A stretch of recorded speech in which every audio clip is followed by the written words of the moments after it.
Hola a todos, este es un video más referente al curso de estática. ¿Sí? El tema que vamos a tratar es el momento de una fuerza.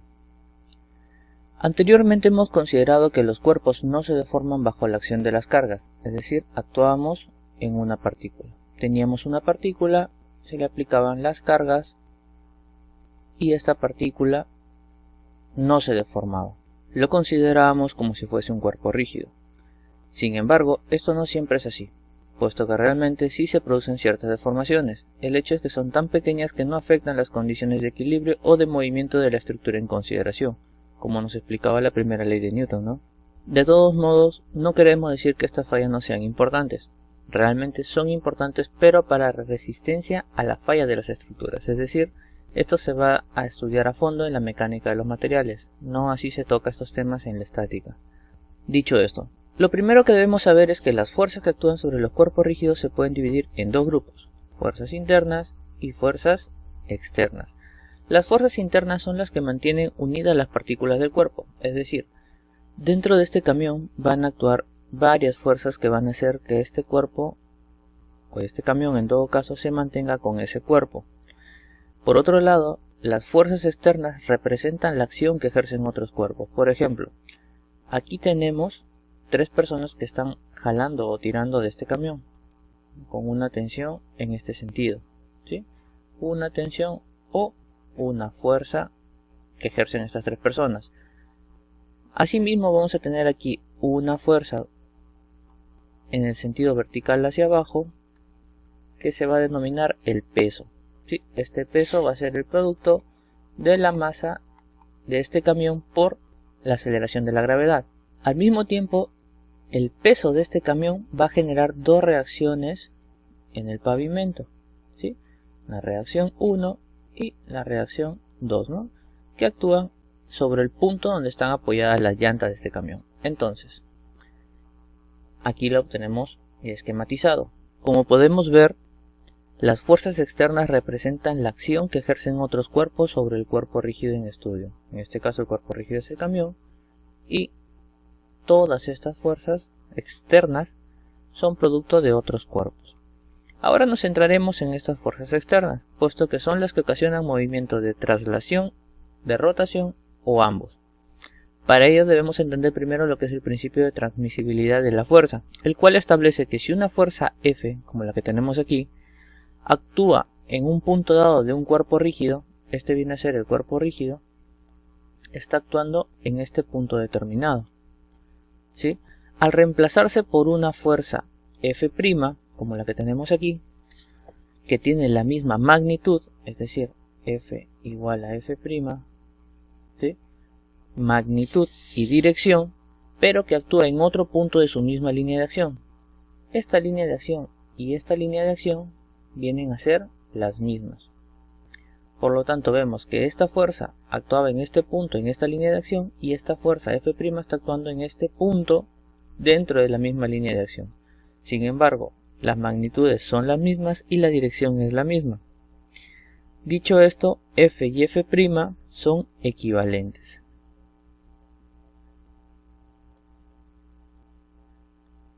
¿Sí? Diciéndolo de otro modo, la fuerza F produce el mismo efecto sobre este cuerpo rígido sin importar su ubicación, siempre y cuando actúe en su misma línea de acción. Es decir, esta fuerza F se puede desplazar a lo largo de toda esta línea y va a generar el mismo movimiento para el cuerpo rígido. Ahora bien, cuando una fuerza se aplica a un cuerpo, esta producirá una tendencia a que el cuerpo gire alrededor de un punto siempre y cuando este punto no esté en la línea de acción de la fuerza. Es decir, si tenemos un punto por aquí, esta fuerza va a ocasionar que este cuerpo gire en este sentido, ¿sí? A esto le llamamos rotación. Si logra que el cuerpo se desplace y se ponga por aquí, por ejemplo, o en todo caso por aquí, se llamará un movimiento de traslación. Se puede suceder también ambos movimientos debido a la acción de una fuerza. Ahora bien, esta tendencia a girar se conoce como el momento de una fuerza o simplemente el momento. Por ejemplo, pasemos a la siguiente pantalla. Consideremos esta llave de torsión con la cual vamos a desenroscar este perno. El perno está ubicado aquí en el punto O. Por lo tanto, si se aplica una fuerza al mango de esta llave, aquí tenemos la fuerza F que está actuando en este sentido, esta llave va a girar. Por lo tanto, va a girar también el perno en O, ¿sí? En el punto O. O lo mismo dicho en el eje Z. La magnitud de este momento es directamente proporcional a la magnitud de la fuerza F y a la distancia perpendicular o al brazo del momento D. Aquí tenemos, es decir, el momento en O es igual a la fuerza por el brazo del momento. Cuanto más grande sea la fuerza o más grande sea el brazo del momento, mayor será el momento o el efecto de giro. Observemos que esta fuerza está perpendicularmente al eje de la llave, es decir, la fuerza con el eje de la llave forman un ángulo de 90 grados. Ahora bien, ¿qué pasa si la fuerza F se aplica con un ángulo diferente de 90 grados? Es decir, aquí tenemos un ángulo θ. Pues resulta que será más difícil girar el perno, puesto que el brazo de momento D' es igual a D por el seno del ángulo. Este D' siempre va a ser menor que D. Por lo tanto, si se aplica la fuerza con un ángulo distinto de 90 grados, siempre se va a requerir mayor fuerza para girar el perno en comparación a si el ángulo fuese de 90 grados. Ahora bien, si se aplica la fuerza a lo largo de la llave, es decir, en el mismo sentido del eje de la llave, su brazo de momento será igual a 0, ya que la línea de acción de la fuerza cruza por el punto O, como podemos observar. Esta es la línea de acción de la fuerza. Por lo tanto, el momento de esta fuerza respecto del punto O también será 0 y no producirá giro. Entonces, giro aquí no existe. Como ya hemos dicho al inicio, el momento es una cantidad vectorial puesto que tiene magnitud y dirección específicas. Su magnitud se encuentra por esta expresión. Momento con respecto al punto O es igual a fuerza por brazo de momento. Y sus unidades van a ser en newton metro para el sistema internacional o libra pie para el sistema americano.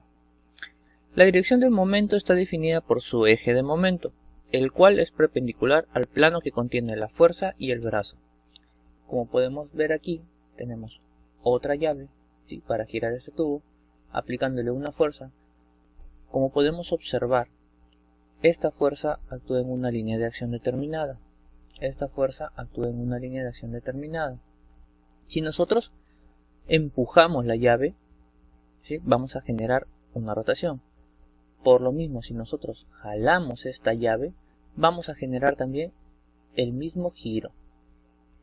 Esto nos demuestra claramente el principio de transmisibilidad de las fuerzas, es decir, si actúa en una misma línea de acción, va a producir el mismo efecto. Aquí tenemos la fuerza F empujando y aquí tenemos la fuerza F jalando. Ahora bien, la dirección de este momento, como podemos observar aquí, ¿sí?, está definida por su eje de momento.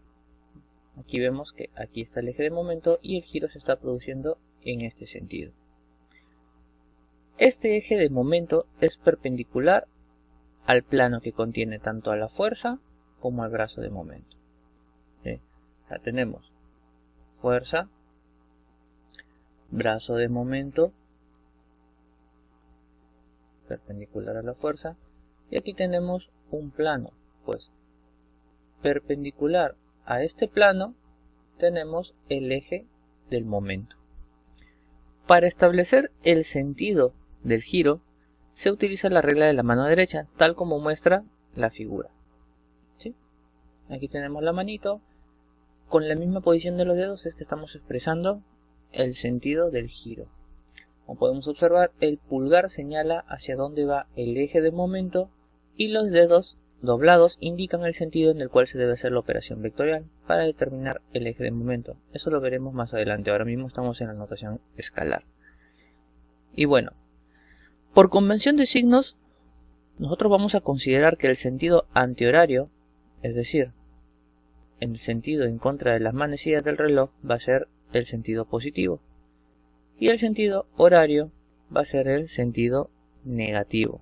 Lo tomamos de ese modo porque si nos fijamos en la dirección de los dedos, el sentido antihorario nos señala un eje de momento positivo.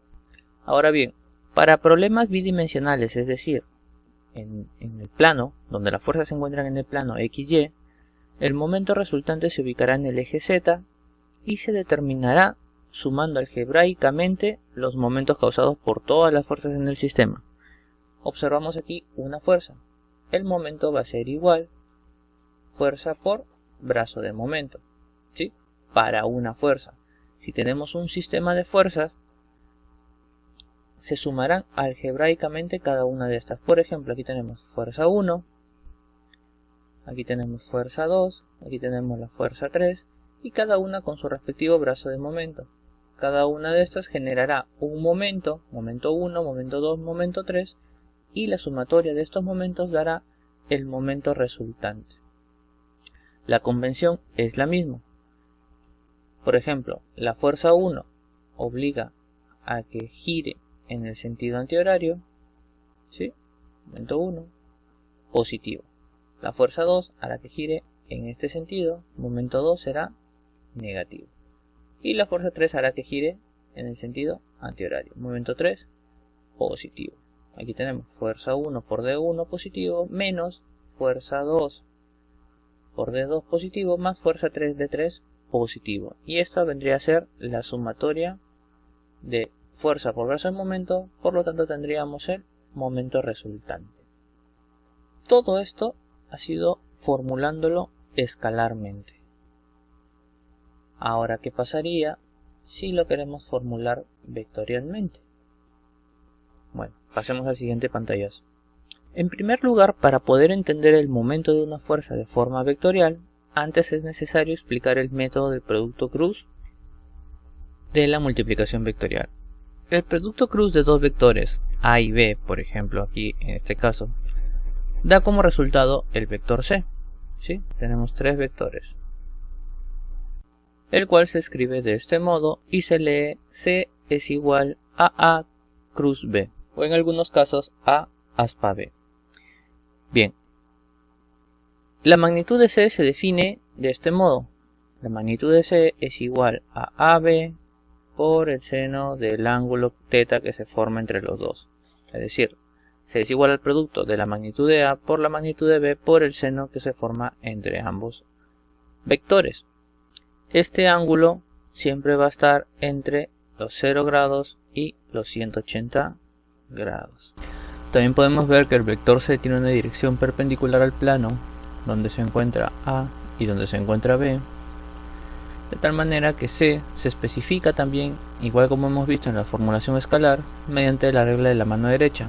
Es decir, al cerrar los dedos de esta mano desde el vector A en dirección al vector B, el pulgar señala entonces la dirección de C, tal como podemos observar aquí en esta figura. Dado que se conoce la magnitud y la dirección de C, ¿sí?, mediante este vector unitario, podemos escribir C, el vector C es igual al vector A aspa el vector B. También podemos escribir que es igual a AB por seno de θ por el vector unitario de dirección del vector C, sabiendo que este vector es el que define la dirección del vector C.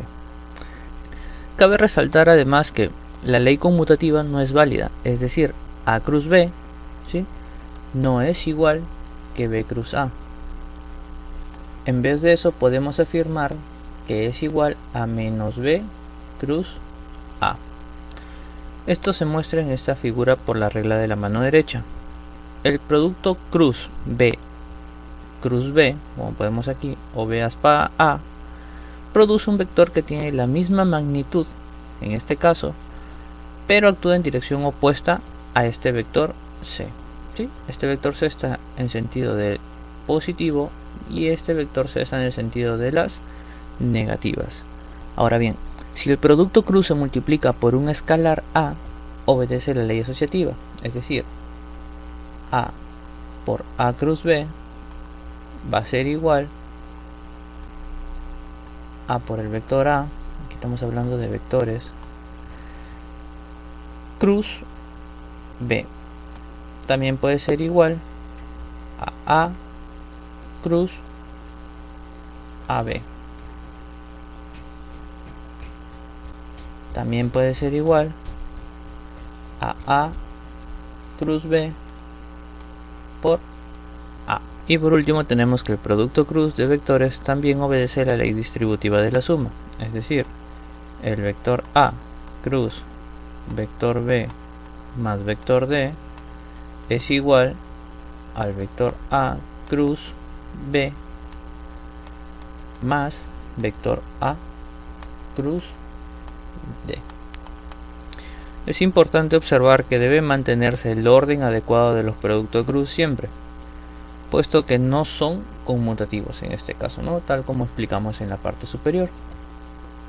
No es lo mismo poner A aspa B más D aspa A, ¿sí? Entonces es importante recordar eso. Dadas estas leyes para las operaciones vectoriales, podemos demostrar algunas propiedades en el siguiente ejemplo. Para determinar I aspa J, por ejemplo, en este caso, la magnitud del vector resultante es I, es decir, I por J por seno de 90 grados. I es igual a 1, J es igual a 1, seno de 90 grados 1, por lo tanto el producto es 1 y su dirección se determina por la regla de la mano derecha. Pongamos el ejemplo que aquí es I, aquí es J, ¿sí? Va de I hasta J va el aspa, el vector K sería el que nos queda, apuntando en el sentido positivo. Por lo tanto, este producto sería 1K, como podemos observar aquí. Sería 1i por 1j igual a 1k. Todos estos son vectores unitarios. Del mismo modo se desarrollan todas estas combinaciones. Estos resultados no deben memorizarse, antes bien deben entenderse de manera clara cómo se obtiene cada uno cuando se emplea la regla de la mano derecha.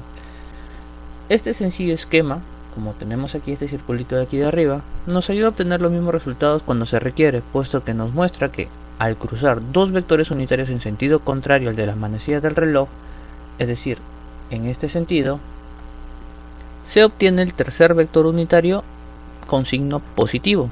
Por ejemplo, vamos a tomar K aspa I. K aspa I, ¿sí?, va en este sentido.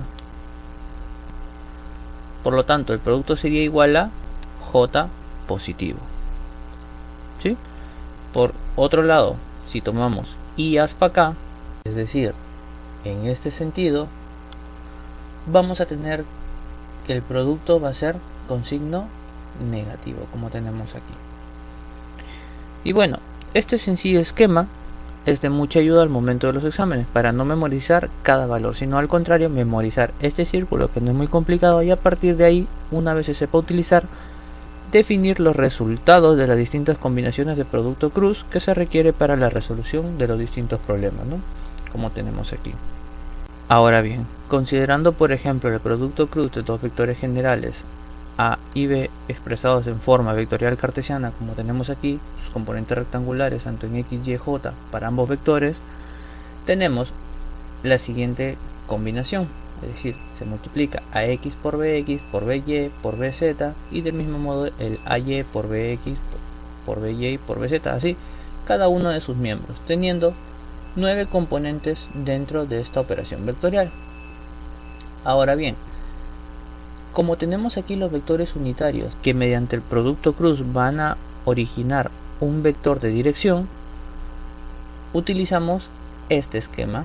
A partir de aquí vamos a tener solamente esta combinación para el vector I, esta combinación para el vector J y esta combinación para el vector K.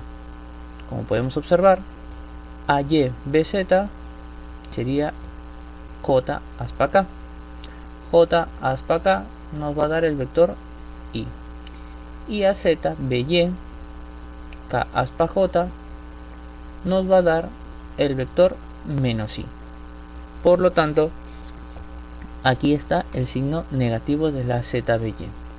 Y así con todas las combinaciones. En alguno de los casos, y aspa y por ejemplo nos va a dar 0. Y así también para el vector j y para el vector k. Ahora bien, esta ecuación también se puede escribir de una forma más compacta. Es decir, en una forma de determinante, así como podemos observar aquí. El vector A cruz B se puede expresar de esta forma. Así, para determinar el producto cruz de estos dos vectores, es necesario desarrollar un determinante cuya primera fila de elementos conste de los vectores unitarios I, J, K. La segunda y la tercera fila corresponden a los componentes rectangulares X, Y, Z de ambos vectores. El primero del vector A, X, Y, Z, y el tercero del vector B, X, Y, Z, respectivamente, ¿no? Ahora bien, ¿cómo lo desarrollamos? Pues en el siguiente pantallazo lo vamos a ver. Para el componente Y, ¿sí?, del eje de las X, vamos a tener, consideramos Y, anulamos JK, anulamos estos componentes y vamos a multiplicar en aspas, es decir, AYBZ lo vamos a restar menos AZBY. ¿Sí? Y aquí tenemos el componente de las Y. Todo esto se va a multiplicar por el vector unitario Y. Para el eje de las Y, si hay una variación, aquí es menos J, ¿sí? Siempre va a tener este signo negativo. Y vamos a tener J y se van a anular estos lados, teniendo AXBZ menos AZBX. Todo esto que multiplica al vector unitario menos J. Como podemos observar, aquí tenemos el signo menos AXBZ, AZBX. Y para el último caso, ¿sí?, el K sí va positivo. Tenemos el K, anulamos estos y tenemos AXBY menos AYBX. Todo esto se multiplica, todo esto se multiplica por el vector Y, todo esto por menos J y todo esto por el vector unitario K. Y la sumatoria viene a ser igual al producto cruz de A cruz B. Y esto vendría a ser todo referente al producto cruz. Pasamos al siguiente pantallazo para continuar con el desarrollo de el momento de una fuerza. Bien, el momento de una fuerza F con respecto al punto O, aunque en realidad no es con respecto a un punto, sino realmente es con respecto al eje del momento que pasa por O, y es perpendicular al plano que contiene a O y a F. Es decir, el punto está ubicado aquí, el vector F está ubicado aquí, generando un plano, ¿sí? Perpendicular a este plano es que se ubica el eje de momento. Ahora bien, teniendo en cuenta el gráfico, el momento en O se puede expresar por el producto cruz vectorial momento en O es igual al vector R cruz el vector F, como podemos observar aquí, ¿no? En esta expresión, R representa un vector de posición trazado desde O hasta cualquier punto, o sea, podría ser aquí, que se encuentre sobre la línea de acción de la fuerza F. Esta vendría a ser la línea de acción de la fuerza F. Ahora bien, la magnitud del producto cruz se define como que la magnitud es igual a la magnitud de R por la magnitud de F por el ángulo que se forma entre las colas de los dos vectores, ¿no?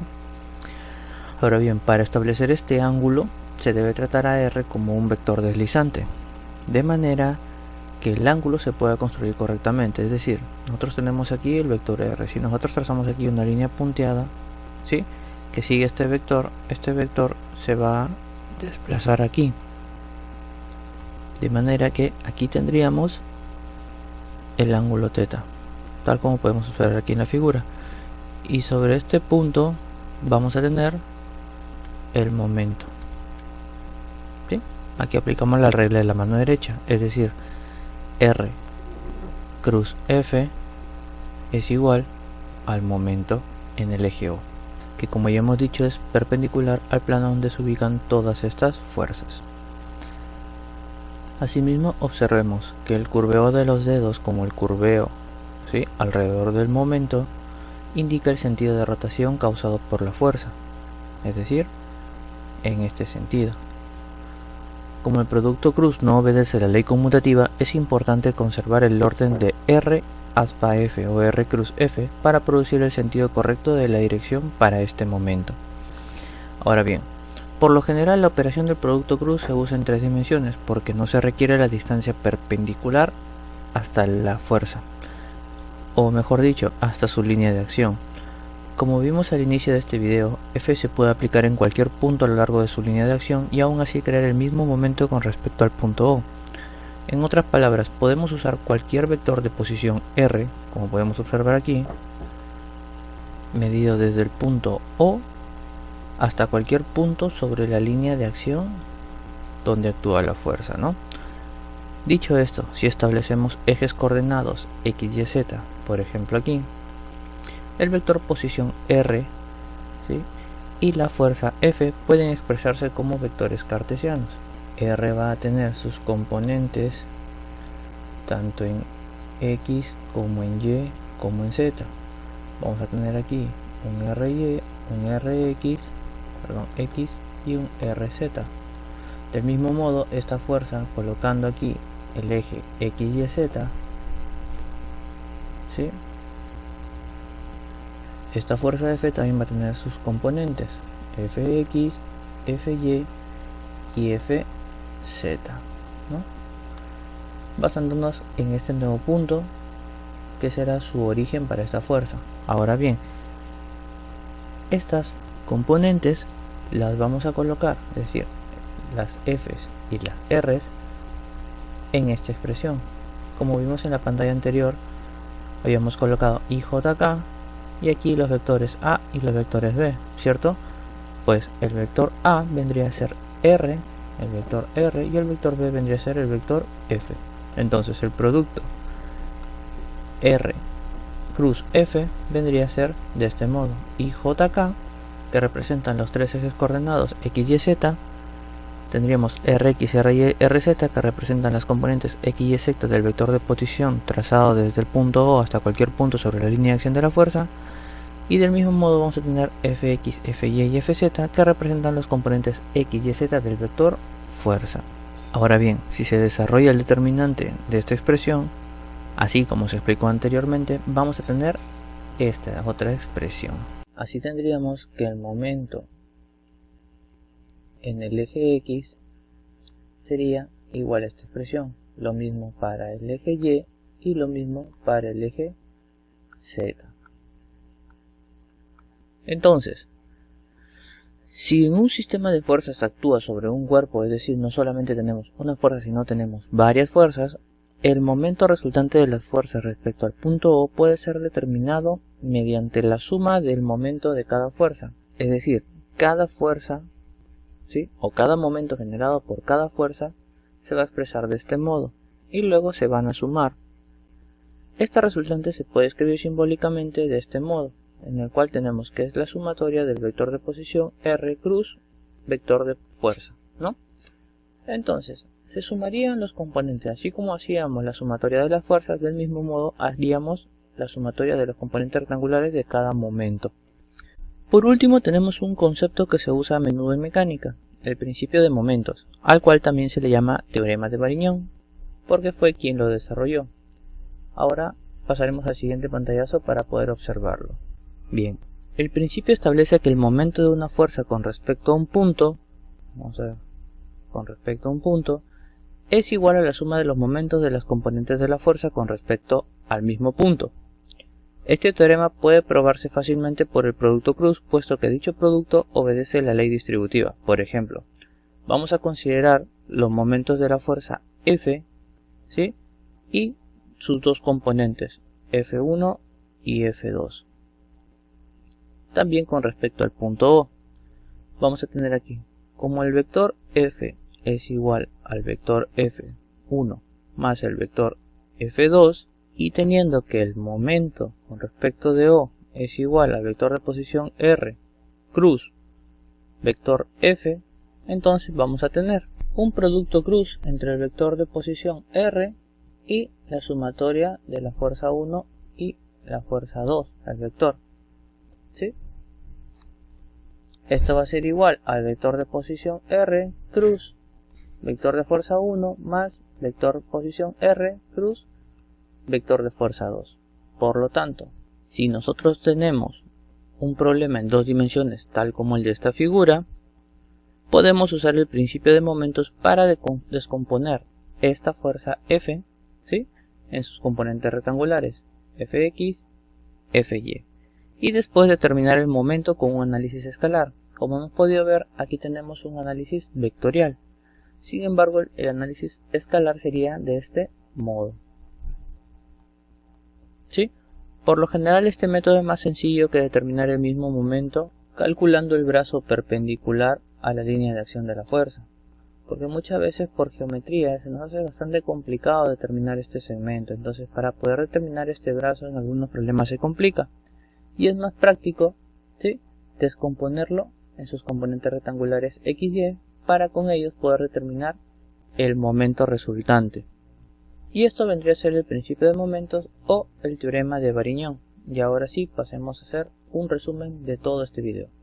Primero, el momento de una fuerza crea la tendencia de un cuerpo a girar con respecto a un eje que pasa por un punto específico O. Como podemos ver, la fuerza F va a generar un giro alrededor de este eje, ¿sí?, del eje O.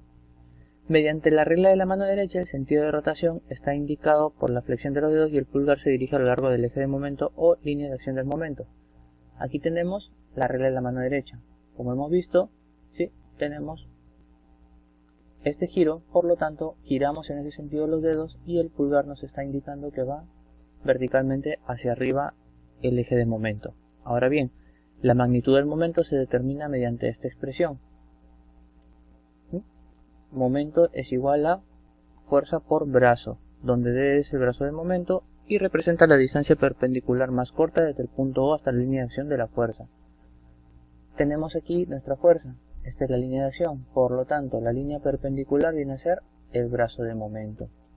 En tres dimensiones se usa el producto cruz para determinar el momento, es decir, el momento es igual al vector de posición R, producto cruz, vector de fuerza. Recuerda que R está dirigido desde el punto O hacia cualquier punto sobre la línea de acción de F. Como podemos observar aquí, el brazo es siempre perpendicular a la línea de acción.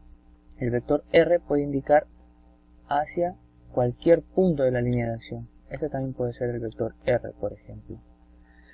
Y el principio de momentos establece que el momento de una fuerza con respecto a un punto es igual a la suma de los momentos de las componentes de la fuerza con respecto al punto. Este es un método muy conveniente para usarlo en dos dimensiones. En dos dimensiones vamos a utilizar esta expresión porque la verdad es bastante sencilla su aplicación y nos facilita un montón el cálculo. Como pueden ver aquí, en tres dimensiones va a ser mucho más fácil realizar esta ecuación y a partir de aquí poder desarrollar el determinante, ¿sí? Sin embargo, para dos dimensiones pues no es más sencillo de este modo. Y bueno, esto sería todo. Espero que les haya gustado y sobre todo, más importante, que hayan podido comprender todos estos conceptos. Si les ha gustado, dejen su like, suscríbanse, activen la campanita y compartan el video. Y pues nada, muchas gracias, los espero en el siguiente video.